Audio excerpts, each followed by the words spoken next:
Most people who are paying attention see that there is an increase with childhood disease, childhood obesity, and childhood illness. Many people just turn their head and say, well, there's nothing I can do. Two women who are not turning their head are Carrie Bruno and Meryl Fury. Both Carrie and Meryl are doing what many people are not doing. They're getting involved. They're making a difference. And their program, 6 Million Seeds, is leading the charge with turning the health of young people around so that they can live a happy, healthy life. If you look at the statistics of what obesity does into adulthood, there's a 27% increase on physician visits and outpatient costs, 46% increase on inpatient costs, and 80% increase on spending on prescription drugs. And if a child starts out obese and goes into adulthood like that, the odds are against them.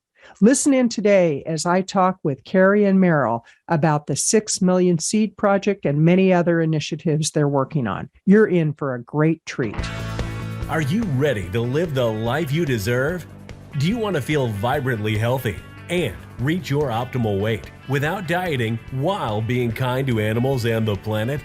Then you're in the right place at the right time. Welcome to Plant-Based Eating for Health with your host, certified plant-based nutritionist, Kathleen Gage. Well, ladies, I am so excited to have you on the show, Plant-Based Eating for Health. And we met, it was in June at the National Health Association Conference, their 74th conference. And you two just had this light around you. It was a good bulb that you had in that light socket. But quite seriously, you were in the vendor area when I met you. And I love what you're doing. It has to do with childhood health and minimizing the health risks to children. So, Meryl, let's start with you. Give us a little background on how you got involved in plant-based eating, because you've been a plant-based eater since the age of 15. So let's go. So this is a long story. I'll give you the short version. But it started when I was 15. It had to do with, at that time, the price of beef went up really high. Now, Kathleen, you and I are probably contemporaries, so you may remember my mom at least complained crazy about how she couldn't afford to put 3 square meals on the table. The square had to do with it had to have meat in it, right? And she complained so much, and she was just absolutely the center of my world, like as a lot of moms are for their young teenage daughters, right?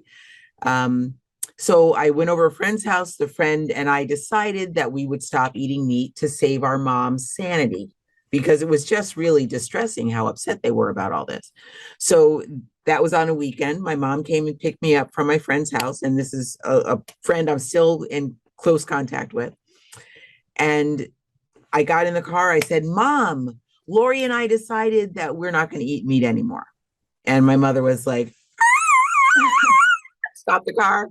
No, you are going to eat meat. You won't grow up to be big and strong. You'll be sickly. You'll be frail. You know, you need to eat meat. I'm the mom. I worry about the groceries. Don't you? That's not your issue. And I told her, but I already made a promise with Lori. This is what we're doing this. And that's how it started. And then slowly over time, I just whittled away animal products out of my diet. At some point, I realized that I was, in fact, allergic to dairy products. That was super helpful to find out. And I'm much better now that I don't eat those. And then I moved up to the upper Midwest. We're in Wisconsin. So we're right on Lake Michigan. And it was coming in contact with Lake Michigan fish stopped me from eating fish. Can't do that. And then the last thing that I took off or took out of the diet was poultry. And I've been whole food plant-based ever since.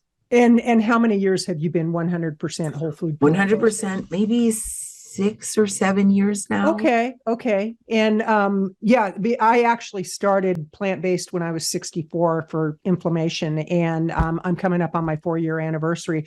And I gave myself 7 days to get rid of my inflammation, or at least minimize it. In 2 days, it was gone. And it's like the rest is history. So Carrie, give a little background on how you became plant-based and how you're so immersed in this community. So I started off, I work as a pharmacist in a hospital setting.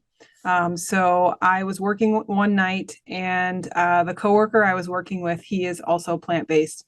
And there's a cardiologist in our hospital system that eats this way, advocates for his patients to eat plant-based. And so we kind of got talking about it. And he gave me his story as to why he transitioned to eating plant-based, and gave me some information to check out. I was pretty skeptical. I hadn't really heard anything about it before. So I decided to,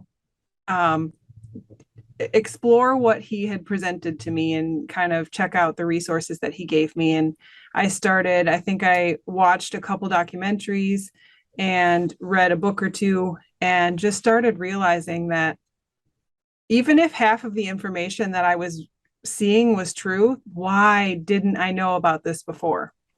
Getting to my level in healthcare, hadn't heard a thing about it. Didn't realize that majority of the chronic conditions that we see every day are completely reversible or preventable. Yeah, avoidable. And I was shocked. So I figured, well, there's got to be something to this. So I think I'm going to try it out.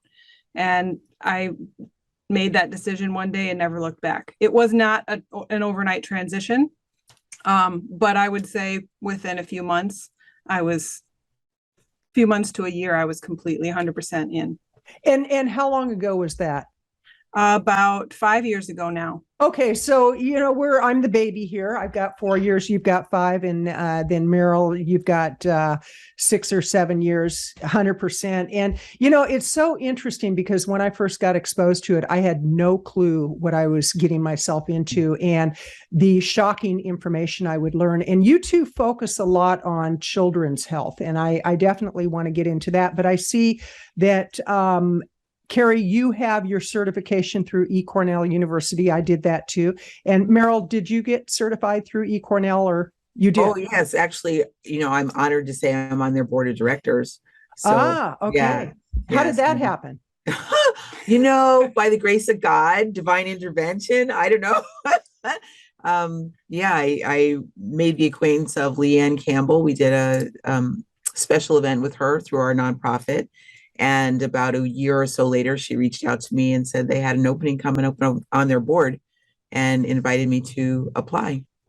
That's incredible. I love that because I think a lot of us, once we really get going in this lifestyle, and for me, it was very black and white. I actually have been in recovery for 39 years because I used to be very sociably unacceptable as a drinker. I'm probably still sociably unacceptable. At least I remember it that now. But quite seriously, I think a lot of us do go through the certification because we realize there's so much to learn. And the thing that I'm most shocked about is the ignorance that, and I don't say that in a judgmental way, but truly the ignorance that parents have around their children and the health of their children. Because growing up, we were always outside, we were always moving, we were riding our bikes, we had physical education in school, and now kids don't even have that, let alone have healthy eating. So how did you two move into the direction of really educating people around children? And I know you have some events coming up that I want to talk about. Yeah, sure. So I'll take this one. Yes. Okay. So it's your idea. So I lead a nonprofit, like I said before, and the nonprofit is called Plant-Based Nutrition Movement. It's located physically in the Chicago area, but because one of the blessings of COVID was everybody went online and everything became virtual. So now we have a broader audience than we ever did before. One day, about a year ago, I was literally like, okay, there's got to be something that I can do. I want to make a difference before I leave this earth. I was always raised to leave a place better than you found it. So I want to make a difference here, and I kind of threw my hands up to the sky and I said, okay, what do you want me to do? And I'm not a terrifically religious person, but I do have a relationship with a spiritual relationship. So I just said, okay, what do you want me to do? And literally the next morning I woke up with kids. Nobody's taking care of kids like they need to be taken care of. They're being fed horrible, processed, refined, low plant food diets, and no one's talking about it. So go do that. And it's, just kind of grown from there. It's grown arms and legs, and it runs kind of by itself. Mhm. But I'm also a registered nurse. So, and my specialty has been public health. I'm retired now, but for a long time it was public health. And I saw so many cases of children who just were not, their parents doing all the best they could, Mhm. right? Mhm. Providing the food that they could afford, the best they could do, but the children still suffering from these really poor diets, children becoming overweight, and over time Right. growing even more, becoming obese, children with diabetes, children with high blood pressure, just really stuff like Carrie said, that's preventable, avoidable, and reversible. Well, and that really begs the question, do people realize that these diseases are preventable and reversible? Because when I go grocery shopping, it breaks my heart when I see kids in tow. The other day I saw a kid that was drinking a Pepsi. He had a donut in his hand. He was probably about 80 pounds overweight. He wasn't that old. He had to be maybe 13, 14 years old. And he had terrible acne. And I thought, my gosh, it's like, isn't it evident? But it's not, because the food manufacturers have invested so much money to manipulate people. So how do you propose that people start educating themselves, parents especially, but then children? Because like with you, Meryl, when you went to your mother and said, I'm not eating meat anymore, and she flipped out, has she grown to accept it now? Well, my mom passed away, 30 years ago or so. Okay. Yeah. So, and I can say that she accepted me fine after about the first week and a half, when she realized that I was not going back on my word. Uh-huh. Yeah, she just allowed me to do what I wanted to do with my diet. As long as I didn't pass out in the middle of the living room floor, she was fine, I think. So yeah, she came to a place of acceptance. But your question about how do we get parents to understand and children to understand, and the massive amount of marketing that's done to both children and children's parents, specifically parents of kids. Right. It's in the billions of dollars per year. It's a hard stream to swim upstream in, Right. to because kids are awash in that all the time. So this project that we've created, which is called 6 Million Seeds, that's our lovely sign in the background, is all about teaching children and their parents and healthcare professionals about appropriate, valuable, nutrient-dense, fiber-rich nutrition for children. So we have part of the program where we go into educational settings. It could be schools, it could be a boys and girls club, and we did both of those this summer, and talk to the children directly about different ways to eat and what goes on when you read a package and it's got a paragraph of ingredients, none of which you can pronounce or sound out, even if you are good at phonics. All the way to allowing them to taste foods that they may have never tried before, cook foods that they wouldn't know how to cook because it's not microwavable and it's not in a package. So we do that. Then we have the second part of the project is a podcast where we interview like-minded folks, everybody from educators, registered dietitians, researchers, climate change activists, organic gardeners, artists, anybody who has something to say and can get the message out about the importance of nutrition for children in all kinds of different ways, in all kinds of different, very diverse look, very diverse voice. So we work with that. And then the third part is building a coalition and collaborating with other groups who are also of like mind. And they're all over the country. And literally these days, they're all over the world because of the way the internet works, right? We're talking to people in India and Germany and Africa, people who are all about the same thing and who are interested in moving the needle on children's health so that 12-year-olds don't have to have diabetes, right? 2-year-olds don't have to be building up plaque in their coronary arteries. It's atrocious what's going on. And then the long term, but it's not so long. It's not so long a term that if we can change the way children eat, children have a direct impact on the food that the family buys, right? Because of the marketing. The kids pester their parents to get whatever, chocolate bunnies, Cocoa Puffs, whatever it is, Twix bars, whatever it is, right? They pester their parents, the parents buy it, and that informs the way the family eats. So if we could get the children to change their diet, the family would change its diet, then the whole food system ultimately would be affected. And long term, it would affect the health of the planet because we know our food system is such a powerful influence. Well, and you really just brought up such an important point about children influencing their parents, because I was watching a program the other day, and one of the Sesame Street characters came on, and it was about the booster shots. And it was, you're such a good kid because you got the booster shot. And I thought, isn't that interesting how they're going through kids to impact the parents? And so with food manufacturers, one of the things that kind of it really annoys me, not kind of, it does annoy me, is when people say there's no money in health, and there's a lot of money in health. I think we just have to change the narrative, because yes, there's billions of dollars being put into staying unhealthy by big pharma, healthcare, and all of that, politicians. But there is money in health if we just look at it from a different perspective. So speaking of money, Carrie, how are you funding the programs that you're doing? Where do people donate? Do you do grants? What's the deal? Yeah, so right now we do have some funders that help support it. We are taking donations. Any event that we have, we always offer the option to donate. So yeah, kind of a mix. Yeah. And how would people find you? Why don't you give your web address where people can go get information and make a donation? We are at Plant-Based Nutrition Movement, or pbnm.org.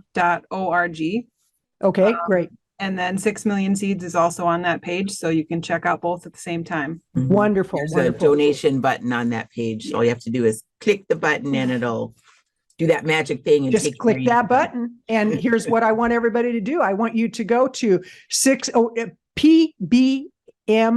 PBNM. That's my dyslexia. P as in plant, B as in based, N as in nutrition, M as in movement. Yes, yeah, PBNM.org. Okay. And just click that donate button. That's what I want all of my listeners and viewers to do. I want you to go ahead and help this movement out, because truly we need to make some changes. And with the events that you have coming up, let's talk about the first event. I believe it's on September 27th. Is that right? Yeah. Tell us about that event. Yeah, so it's going to be with Jane and Ann Esselstyn, and we're going to be talking about, the title is Power Up Your Kids, and getting them ready for school and healthy food options during the school year. They will have a cooking demo that they will do, and it'll be fun. And And of course, a Q&A, those two are just a riot. Oh my gosh. I saw Jane at the event, and she's, dancing, doing the rumba and doing whatever. And she is hysterical. I mean, which actually leads into the next question. You two came on the scene a few years ago, and you are just like the go-to people. How have you managed to grow so quickly and partner with so many influencers, which means that you are an influencer? So how have you made that happen? Because I know there's a lot of people that want to get involved, and they're like, oh, I don't know anybody. I don't know what to do. And it's like, well, first of all, get rid of the pity party and just get in and do it. So what do you recommend? So, really, it just has to do with, we know this is an important cause. Mm-hmm. Thank you. It's important. And okay, I'm going to warn you right now. I tend to get teary-eyed. I'm going to try not to cry this time, but I'm going to warn you. That happens sometimes. But it's such an important movement. We're talking about the next generation, right? Mm-hmm. It's actually this generation. Mm-hmm. It's already here. It's not children are our future. Our children are right now. Right. And we have such massive climate chaos that is largely perpetuated by the way we manage our food. Our food system is throwing everything off, right? It's that important. And we have not met anyone. Yeah. We have not met anyone who disagrees with that.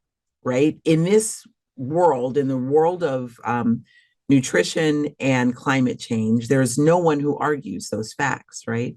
So we have a good cause. No one can argue with it. So it's easy to talk to people. Mm-hmm. You know, we're fired up about talking to people. We have a kind of a joke between the two of us. We just say, you know, we'll talk to anybody. We'll talk. It's like we're just going to offer this idea, which we call popcorn. We're just going to offer popcorn. Either you like popcorn, you don't like popcorn. It's okay. And then we just have a great conversation, and people are terrifically supportive. I love that. I love that. So what are the actual statistics around children's health? I know that the obesity rate is out of control. I'm not sure the exact percentage, but as far as like diabetes in children, heart disease in children, high blood pressure, and we're talking children, we're talking diseases that when I was growing up, if somebody had cancer, that was a rarity. And now it's like not if you get cancer, it's when you get cancer, not if you get heart disease, if you get diabetes, it's all when for many people. Then there are those of us that we're doing whatever we can to minimize our risks. So with children, what are the percentages as far as overweight and obesity that lead into these diseases? Yeah. I'm going to give you ballpark figures. Yeah. Okay. I was going to say, I don't know since this is numbers, a recording, we could stop and I could Google. But I know for overweight and obesity, it's like, I want to say it's 1 in 3. Yeah. 37%, I believe, for obesity. For diabetes, one of the statistics you'll see is that they expect that same, like 1 in 3 to 1 in 5 to develop diabetes at some point. Oh. Yeah. That breaks my heart. It truly breaks my heart. And, you know, I actually last year I had a freak accident. I was at an outdoor event and one of the vendors didn't have their canopy nailed down. A gust of wind came up, hit me in the back of the head, and I literally face planted on the cement and broke my wrist. And I was taken to the hospital in an ambulance and went through the whole process. They did a brain scan. They did the whole 9 yards. And turns out I had to have surgery on my wrist. And every healthcare professional said, I can't believe what great shape you're in. What do you do? And when I would say plant-based eating, some of them would kind of go, And I would tell them, put that in my chart. I'm a plant-based eater. Put that in my chart. I'm an amazing woman and I heal fast. And it was true. I was healing so rapidly. And it was shocking to see people my age with all the challenges, the hip replacement, the knee replacement that was preventable in a lot of cases. And that's the thing, what I love about what you're doing, especially with the children, is start them young to be on a path of health and nutrition. So in working with parents, how would you work with a family to help them to understand that changing their diet actually is in their best interest? And they may say it's really expensive, but in the short term, it doesn't have to be. And in the long term, it won't be. So how would you work with parents on something like that? Yeah. So, I mean, explaining to parents all of the benefits that eating this way can have, and also trying to get the kids involved. As we know, they are responsible for, you know, the food that the parents buy a lot of times. So just, I think informing the parents and showing them how beneficial it can be and how easy it can be. It doesn't have to be complex. You don't have to cook elaborate recipes and use ingredients that you have no clue what they are. You can find things that are well known, dishes that you're used to eating, and kind of change them up a little bit. And it can be simple, and kids will oftentimes buy in and they will love it. Yeah. Now on your website, will they find recipes, or do you have books you can recommend? Any cookbooks you can recommend? Yeah, our website does have recipes on it. Yeah. Yeah. So that is information. There are some really great cookbooks out too that are kind of targeted or focused on children. Which ones are your favorites? There's one called Nourish, which is Dr. Reshma Shah and Brenda Davis are the co-authors on that. Okay. There's another one called Thinking Outside the Lunchbox. Ooh, I like that. Yes. Thinking and Outside the Lunchbox. Jill Steinbeck is Okay. one of the authors. I can't think of the other lady who is a co-author, but that Jill Steinbeck is one of the authors. She's written many cookbooks. Okay. There's also one by Dr. Yami, Dr. Yami Cazorla Lancaster. Okay. And that is intuitive eating. And she has recipes in there as well. But there are quite a few. There are really several. I love that intuitive eating, because if we really tuned into our bodies, we wouldn't put anything dead in it. And, my belief, the longer I eat this way, as I think about the whole process of what I'm putting into my body, I cringe at how much dead energy I put into my body. And I actually have a friend who's a psychologist, and she said there is a direct link between all the violence that's going on in the world right now, the violence with young people and adults, and eating meat and dairy. Because when you think about it energetically, it's like that is what we're putting into our psyche. And it's like we could go off on a whole tangent on that, because I love going off on tangents, because there's so much to talk about with this. Well, So that very subject, Kathleen, I've thought that for so long. I mean, I feel a little bit validated by what you're just saying, sadly. But I really wonder about the violence and especially the mass shootings, the more than 5 people at a time getting shot and killed. What are those people eating? Well, actually, Dr. Marla Friedman, who is my friend, she was at the We Did It summit that was right before the National. Yeah, we were there. Yeah. Sure. Okay. And she and I had a conversation about this shortly after the conference, and she said there is a direct link. She goes, if people would really start opening their eyes and seeing, when somebody consumes a certain type of food, what happens immediately after that. And it's just like with the temper tantrums kids have, if they get too much sugar, if they get too much processed food. So yeah, I think that there really needs to be a spotlight shined on that. But speaking of spotlight, where do you see things going in moving 5 and 10 and 15 years in the future, as far as I don't even believe in climate change anymore. I believe in climate crisis. It's like the change has happened. Now we're in crisis. But where do you see all that going? Well, there's 2 roads you can go by, right? If we continue the way we are, we're going to get what we've been getting. It's going to continue to deteriorate. I would like to believe that we are at a place where people are beginning to see what's going on. You can't deny it anymore, right? Yeah. When you have 2-year-olds developing heart disease and 10-year-olds with high blood pressure and things you can't deny that. So I really believe and Kathleen, to be honest, I have to believe that it's going to change. There will be a transformation, and we are pushing for that. That is what we get up every morning thinking about. It's what we go to bed thinking about. Absolutely. How to make that happen. Keep talking about it. Carrie, what's your thought on that?